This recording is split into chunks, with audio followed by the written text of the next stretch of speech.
Okay, jom kita revise pasal gases exchange sikit. So dekat gases exchange ni, kita ada 3 perkara lah yang you kena tahu. Okay, gases exchange. Yang pertama adalah pasal gases exchange ini in mammals. Bukan human lah, mammals sebab reptile lain sikit dia punya cara kan. So and then we have also dekat dalam plant, of course, favorite korang, plant. And then selain daripada macam mana carbon dioxide dengan oxygen tu being transported, of course we need to know about dia punya instrumen yang membolehkan awak untuk bernafas ni. So that instrument would be kita letak, kalau kat sini dia tulis ni lah kan, the roles of chemoreceptor. So breathing lah saya letak sini breathing. So untuk mammals, awak kena tahu 2 perkara lah. Of course, satu adalah oksigen, satu lagi adalah carbon dioxide. So, kita tengok the transportation of oxygen dulu. So, the instrument untuk oksigen adalah, tadi saya cakap ni instrumen kan. So, ini macam dia punya besar lagi lah, besar lagi. So, yang ni dia punya instrumen dia more to hemoglobin. Okay, kat sini ada banyak yang salah faham. Hemoglobin ni bukan bermaksud red blood cell as a whole yang menyebabkan dia adalah 2 alpha and 2 beta tu. Ada 4 subunit sampai dia boleh jadi satu whole red blood cell. Bukan. Actually, hemoglobin ni adalah pigment dekat dalam red blood cell. Maksudnya dia macam bintik-bintik pigment. Macam apa punya colour skin kan, actually because of the pigment kan, melanin. So bila banyak-banyak barulah dia akan jadi your colour tersebut. So ni macam ni jugalah, dia sebenarnya sikit-sikit dan setiap satu ni adalah terdiri daripada 2 alpha dan 2 beta. Dan setiap daripada ni bermaksud dia ada 4 subunit. Sebab 2 alpha 2 beta kan. So subunit, 4 subunit, dan each subunit ni semua boleh ambil oksigen. Jadi ini akan menyebabkan you boleh dapat HB, hemoglobin awak boleh ambil oksigen sebanyak 4. Macam tu. Okay, so dia akan bawa and bila dia tiba dekat kawasan yang memerlukan oksigen, dia akan release lah oksigen tersebut. Okay, ya, ni antara keyword yang kena ada. Okay, affinity. Affinity to oxygen of hemoglobin adalah berbeza. Okay, so dia ikut keadaan. Kalau carbon dioxide tu tinggi, affinity toward oxygen will become reduced. Okay, bila carbon dioxide punya concentration tinggi, affinity dia akan reduce. Tapi kalau carbon dioxide tu rendah, oksigen punya concentration yang tinggi, okay, partial pressure of carbon dioxide rendah, partial pressure of oksigen tinggi, dia akan menyebabkan affinity tu akan menjadi lebih tinggi. Sebab oksigen tinggi. Tapi kalau partial pressure of carbon dioxide tinggi, manakala partial pressure of oxygen rendah, dia akan menyebabkan affinity toward oxygen akan menjadi rendah. So ini memang sifat dia, sifat hemoglobin tersebut. Dan ini yang akan menyebabkan berlakunya Bohr effect. Boleh menyebabkan berlaku Bohr effect. Di mana Bohr effect ni menyatakan apabila carbon dioxide tinggi, partial pressure of carbon dioxide tinggi, ia akan menyebabkan more acidic. Okay, more acidic. pH akan jadi lebih rendah. Kenapa? Why this could happen? Sebab kita boleh bayangkan carbon dioxide ni akan react dengan cecair dalam badan kita, air dalam badan kita. So dia akan jadi H2CO3. Ini adalah acid di mana dia boleh dissociate into H+ and HCO3-. So bila banyak H+, makin banyak carbon dioxide ni, makin banyaklah H+ kita kan. So bila banyak H+, maka dia akan jadi pH yang rendah. So bila pH yang rendah, dia akan menyebabkan affinity of hemoglobin toward oxygen reduced. So ini memang sangat-sangat penting.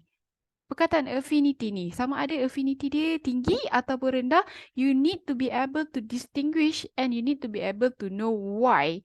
So again, sebenarnya disebabkan affinity toward oxygen adalah rendah kalau banyak carbon dioxide disebabkan pH rendah. Kenapa pH rendah ni menyebabkan affinity toward oxygen tu rendah? Sebab sebenarnya hemoglobin awak akan harus menjadi buffer. Okay, buffer toward acidity tu. Nanti kita tengok dekat bahagian yang transportation of carbon dioxide tu, kita try untuk apa tu? things into pieces, to put pieces into big picture lah. Okay, so now kita pergi pada yang carbon dioxide ni pula. Okay, kita pergi pada, oh yang ni tak habis lagi actually. Satu lagi yang paling penting dekat dalam carbon dioxide punya transportation ni, awak kena cerita pasal cooperative binding. Okay, disebabkan dia ada 4, okay, dia ada 4 subunit dekat sini. Jadi setiap subunit ni apparently dia akan exhibit ataupun dia akan buat the cooperative binding punya property tu lah. Di mana kalau satu subunit dah bagi oksigen, the rest 3 akan bagi juga oksigen tu dengan cepat. Tapi kalau satu tu tak nak bagi, okay, kalau all 4 ni tak nak bagi, 4-4 tu tak nak bagi. Manakala kalau satu dah bind dengan oksigen, so lagi 3 senang gila nak bind dengan oksigen. Tapi kalau satu tu tak nak bind, dia tak nak bind. Macam tu lah. Okay? Satu tu yang mana satu-satu. Tak kisah mana-mana. Asalkan one of it dah ambil oksigen, dia ada 3 tu akan macam, okay, jom kita ambil ramai-ramai macam tu. Manakala kalau salah satu daripada diorang tu decide macam, okay, kita bagilah oksigen, dia ada 3 pun macam, okay lah, baiklah kita bagilah. Kalau tak disekan, tak bagi kan. Macam tu lah. Okay, so cooperative binding is very important untuk you cerita pasal oxygen dissociation curve.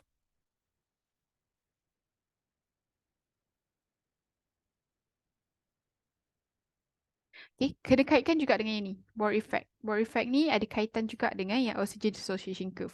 So what is oxygen dissociation curve? Oxygen dissociation curve ni adalah di mana apabila kita lihat karakteristik of hemoglobin punya binding ni.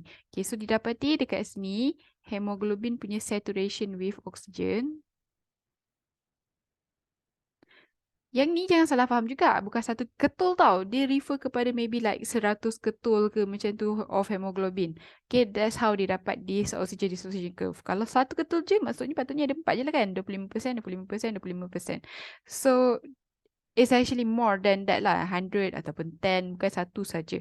And then dekat sini pula kena tulis pasal ini adalah partial pressure. Okay, partial pressure of oxygen lah. Of course. Okay, oxygen. So, bila partial pressure of oxygen paling tinggi, maka of course kita boleh dapat bayangkan all 4 hemoglobin dekat dalam 100 blood cell, okay, 100 blood cell, ada semuanya saturated with oxygen. Jadi dekat sini kita boleh bayangkan dia adalah 100% saturated. As it went to the place that have lower partial pressure of oxygen, okay, lower partial pressure of oxygen, let's say dekat sini, so dia punya saturation dah makin kurang. Okay, around let's say 70% lah macam tu ataupun 80% sebab dia masih cooperative binding kan. I mean like maybe like cuma satu saja yang hemoglobin yang decided untuk buang oksigen dia. While yang lain semua tak nak buang. Jadi bila satu je yang buang tu dia akan buang 4 terus kan. So dia macam kurang banyak tapi tak banyak sangat sebab dia masih lagi have high affinity to oxygen. Okay, dia masih lagi have high affinity toward oxygen. Why is that? Kenapa saya gunakan ni sebagai saya punya justification? Sebab partial pressure of oxygen masih tinggi. Okay, partial pressure of oxygen masih more than like 50% macam tu.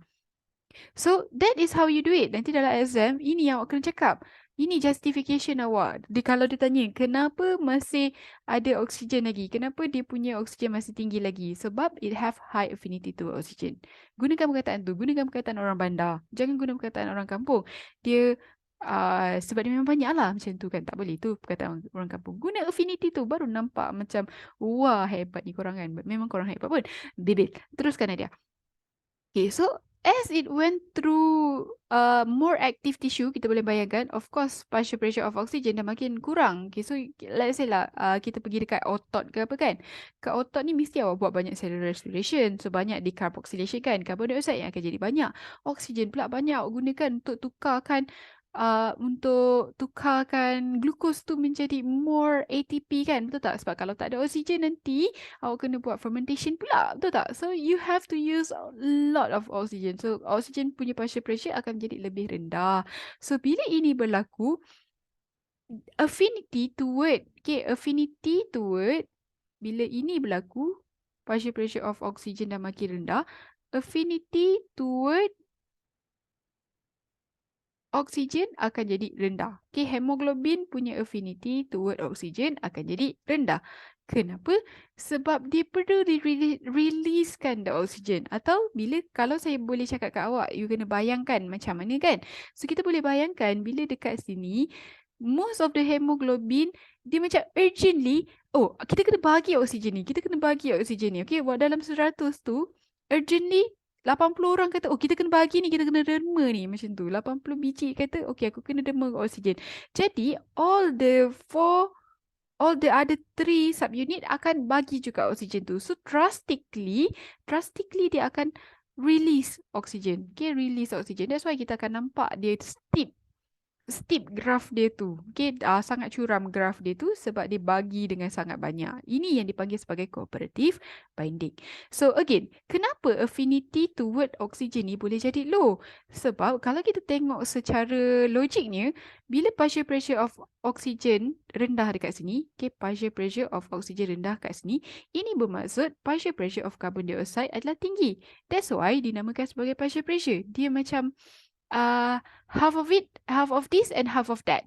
Half of you and half of me. Macam tu lah lebih kurang. Okay? That's why dipanggil sebagai partial pressure. So kalau partial pressure of oxygen is low, it means that partial pressure of carbon dioxide is very high. So, bila partial pressure of carbon dioxide is high, ini bermaksud banyak carbon dioxide sedang react dengan air, dan it becomes the H2CO3 dan dissociate to become H plus and HCO3 minus. So, bila H plus become high, concentration dia, it become acidic, which mean pH dia rendah. Macam yang kita discuss tadi, Bohr effect, kalau pH dia rendah, dia akan menyebabkan affinity toward the oxygen is reduced. Alright, boleh. That's why dia senang untuk berikan oksigen. Okay, now let's discuss about something up sikit. Okay, let's discuss about something yang up sikit lah. Di mana saya cakap pasal Bohr effect tadi kan? Okay, so let's say ini adalah keadaan normal. Okay, ini adalah keadaan normal. Yang ini, yang sekarang ni kita tengok di oxygen dissociation curve ni adalah keadaan normal dia. But what if orang ni dia go beyond normal? Okay, yang ni muscle dia dalam keadaan normal. Now dia pergi beyond normal, di mana dia berenang contohnya. Okay, so dia berenang. What could you imagine dia punya keadaan partial pressure of oxygen dengan partial pressure of carbon dioxide dia? Yes, of course, kita boleh bayangkan carbon dioxide akan jadi far banyak. Okay, so bila banyak, ini bermaksud dia akan menyebabkan banyak H2CO, H2CO3 dan dia akan banyak H+, berbanding, dia banyaklah concentration of H+, kan, menyebabkan pH dia lebih rendah. So, would it still become, adakah logik untuk dia still jadi macam normal one? Tak normal, tak logik, bukan tak logik lah. Tak sesuai untuk badan kita sebab ini bermaksud awak punya carbon dioxide tu sangat tinggi. Okay? Sekali lagi, carbon dioxide ni sangat tinggi dalam badan. It means that your every cell, even cell dekat sini pun needs a lot of oxygen. Okay, needed a lot of oxygen. Kita tak nak hemoglobin tu untuk still bagi sikit macam ni. So, apa yang berlaku adalah the graph will shift. Okay, the graph will shift macam ni. Apa yang berlaku secara reality, oh rupanya graph tu akan shift ke sebelah kanan. Kenapa? Kenapa dia boleh shift ke sebelah kanan ni? Rupanya disebabkan Bohr effect tadi. H tu huruf kecil tapi saya dah macam terbiasa sebab saya nak kaitkan macam ni. Dulu waktu exam lah, saya suka kaitkan H besar ni untuk pH macam tu. Tapi bila exam memang saya akan tukar balik lah. BHOR, Bohr effect. Okay, so let's sambung balik apa tu panggil bebel pasal Bohr effect ni. So Bohr effect ni, dia di mana carbon dioxide awak ni sangat tinggi tadi. You are going beyond normal. Awak sedang exercise. You tahu dalam badan you akan jadi more carbon dioxide. So you cannot be normal. Okay, your hemoglobin cannot do normal things like this. It must release oxygen. So ini bermaksud kita nak dia jadi low affinity toward oxygen. So macam mana that is possible? So in reality memang ini yang berlaku. Dia bila you banyak berlaku exercise ni, banyak carbon dioxide dalam you punya badan, somehow you punya oxygen dissociation curve tu akan jadi low affinity to oxygen. So lebih senang untuk di-releasekan oxygen. Why is this? This is because of the Bohr effect, di mana carbon dioxide sangat banyak, dan bila carbon dioxide sangat banyak, ia akan menyebabkan pH akan jadi rendah, dan secara tak langsung ia akan affect the hemoglobin. Okay, hemoglobin will become less affinity toward oxygen.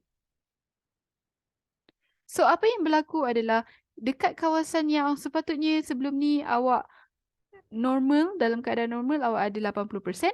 Now, due to the Bohr effect, dalam keadaan dalam sel awak yang ini, didapati dia dalam 70% pula saturation of hemoglobin. Ini bermaksud hemoglobin awak telah release more oxygen compared to dalam awak dalam keadaan normal. Okay, so ini dipanggil sebagai Bohr effect. Likewise, let's imagine kalau partial pressure of oxygen is higher compared to your normal badan. Okay, so let's say partial pressure of oxygen is higher. Ini boleh berlaku contohnya macam dekat kawasan untuk haiwan-haiwan yang duduk dekat latitude tinggi lah. Okay, untuk haiwan-haiwan yang duduk dekat gunung-gunung macam kambing-kambing gunung tu kan. Diorang apparently sebenarnya sebab oksigen dekat sana dia lebih rendah compared to kita dekat bawah ni. Jadi diorang punya hemoglobin need to have higher affinity toward oxygen. So apa yang akan berlaku, dia punya graf tu berbanding graf kita, dia more shifted to belah kiri sini. Okay, more shifted to belah kiri sini. I don't know why dia lukis macam ni pula, but tak apalah, kita padam dulu.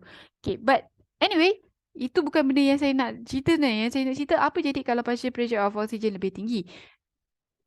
This one susah sikit nak dibayangkan lah, sebab biasanya kita dalam keadaan normal macam ni, tak pernah pula kita pergi tiba-tiba tempat yang banyak gila oksigen ke apa kan. Dia macam biasanya badan kita adalah macam lebih banyak producing oksigen.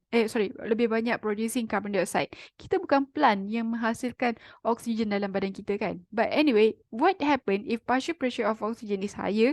Okay, so kalau partial pressure of oxygen is higher, you boleh bayangkan lah carbon dioxide tu. Tak, ini just for the sake of argument je lah. So you boleh bayangkan carbon dioxide tu of course dia rendah.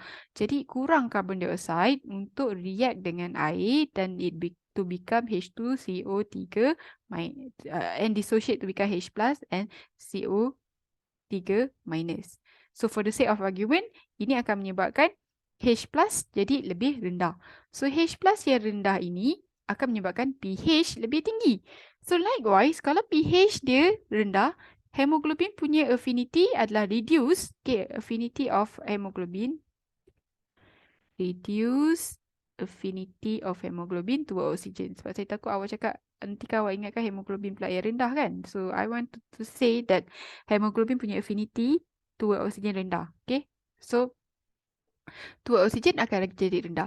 So kalau ini pula apa yang akan terjadi? So pH tinggi, maka hemoglobin punya affinity toward oxygen will become higher. Okay. So when it is higher, dia akan shift kepada bahagian yang ke kiri. Okay, dia akan shift ke kiri. Again, this is just for the sake of argument. Biasanya kita tak keluarkan oksigen dalam badan kita. So tak adalah sampai macam tiba-tiba daripada normal oksigen dalam badan aku lebih tinggi pula. Tak. Instead, selalunya yang kita tengok dalam badan kita adalah carbon dioxide yang lebih rendah. Okay. But mungkin contoh yang boleh kita bagi macam tadilah, haiwan yang duduk dekat kawasan yang latitude tinggi, they need to exhibit this one. Okay, they need to have this one. Kenapa? Sebab oksigen, partial pressure of oxygen dekat latitude tinggi rendah. Jadi dia memerlukan dia punya hemoglobin to have higher affinity toward oxygen. So that is the only justification. Okay, higher affinity toward oxygen.